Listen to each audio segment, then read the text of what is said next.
दोस्तों, हमारा आपने पिछला वीडियो देखा होगा जिसमें आप सब का हमें बहुत सहयोग मिला। इसके लिए आपका बहुत बहुत धन्यवाद। अभी तक आपने हमारा चैनल सब्सक्राइब नहीं किया है तो कर लीजिए, जिससे आप हमारा वीडियो सबसे पहले देख पाएंगे। दोस्तों, आपको मालूम है कि कर्नाटक में इसी वर्ष चुनाव होने हैं। चुनाव आयोग कभी भी चुनाव की तारीख घोषित कर सकता है। कर्नाटक में वर्तमान में कांग्रेस की सरकार है तथा के सिद्धारमैया कर्नाटक के मुख्यमंत्री हैं। कांग्रेस की वर्तमान में देश में दो ही बड़े राज्यों में सरकार है, भारत के उत्तर में पंजाब और दक्षिण में कर्नाटक। आगामी आने वाले विधानसभा चुनावों को लेकर अभी से भाजपा और कांग्रेस ने कमर कस ली है। पिछले माह गुजरात और हिमाचल प्रदेश में हुए विधानसभा चुनावों में भारतीय जनता पार्टी ने जोरदार जीत प्राप्त की थी। उसी से उत्साहित भाजपा कर्नाटक में भी जीत के लिए जोर लगा रही है। भाजपा अध्यक्ष अमित शाह ने चारों हिस्सों में पूर्व मुख्यमंत्री बी.एस. येदियुरप्पा के ही नेतृत्व में कर्नाटक में चुनाव लड़ेगी। कर्नाटक में भाजपा में कयास लगाए जा रहे हैं कि अगर कर्नाटक में भाजपा की सरकार बनती है तो येदियुरप्पा ही मुख्यमंत्री बनेंगे। वहीं दूसरी ओर कांग्रेस के नवनिर्वाचित अध्यक्ष श्रीमान राहुल गांधी अपने अध्यक्ष के रूप में कांग्रेस को पहली जीत दिलाने का प्रयास करेंगे। अगर कांग्रेस हिमाचल प्रदेश की तरह कर्नाटक को भी गंवा देती है तो कांग्रेस का मिशन 2019 खतरे में पड़ जाएगा। कांग्रेस ने संकेत दिए हैं कि वह हिंदू चेहरे के माध्यम से ही कर्नाटक में विधानसभा का चुनाव लड़ेगी। आपको बता दें कि कर्नाटक की विधानसभा में कुल 225 सीटें।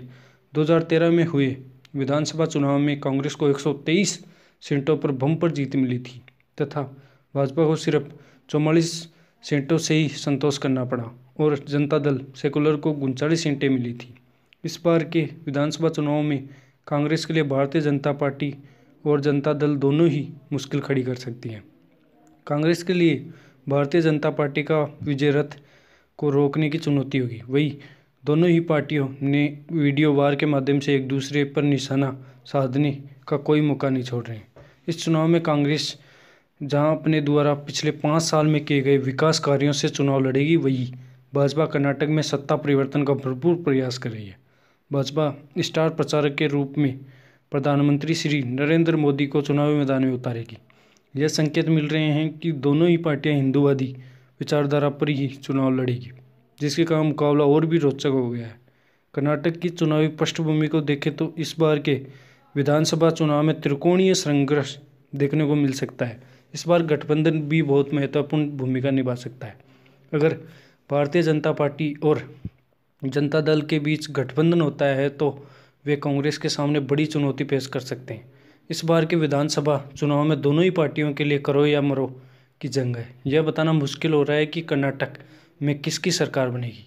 प्रमुख राजनीतिक दलों के बीच कांटे का मुकाबला होने जा रहा है। हमारे ओपिनियन पोल में दोनों ही पार्टियों के बीच कड़ी टक्कर है। कांग्रेस को 2013 के मुकाबले कुछ सीटों का नुकसान होता दिखाई दे रहा है। इस बार कर्नाटक में गठबंधन की सरकार बन सकती है। 245 सदस्यों वाली विधानसभा में हमारे ओपिनियन पोल में किसी भी पार्टी को पूर्ण बहुमत मिलता नहीं दिखाई दे रहा है। भाजपा को 2013 के मुकाबले सीटों की संख्या में फायदा होता दिखाई दे रहा है। हमारे ओपिनियन पोल में कर्नाटक विधानसभा चुनाव में कांग्रेस सबसे बड़ी पार्टी साबित हो रही है। वही भाजपा भी कांग्रेस को बड़ी टक्कर दे रही है। इसका अंतिम फैसला तो कर्नाटक की जनता करेगी। यह महज आज का अनुमान है।